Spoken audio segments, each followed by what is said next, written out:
البرامج اللي شاركت فيهم أول حاجة شاركت في غني جزائري، كان في عمري 13 سنة. كانت experience بزاف شابة. كانت الجوري تاعي ياسمين عماري اللي نحييها من هذا المنبر ونقولها ميرسي بوكو للدعم تاعك اللي عطيتيه لي، باسكو ياسمين عماري كان عندها دور كبير في لا كارير اللي راني نقدم فيها. دونك غني جزائري كانت أول experience ليا، كنت فيناليست.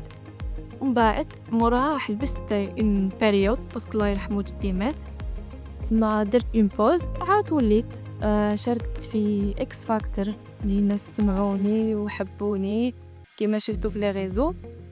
ولا ديرنيير لا ديرنيير اللي كنت فيها كانت في نغم دي زيت، الحمد لله يا ربي. وبعد ما ربي وفقني كنت واجده باش ديت انا لو تيتر اللي كان فيها ثاني الجوري تاعي حميدو، نقولوا زايد ميرسي بوكو لحميدو باسكو عاوني بزاف هذيك ليميسيون هو اول تاعها. ميرسي بوكو.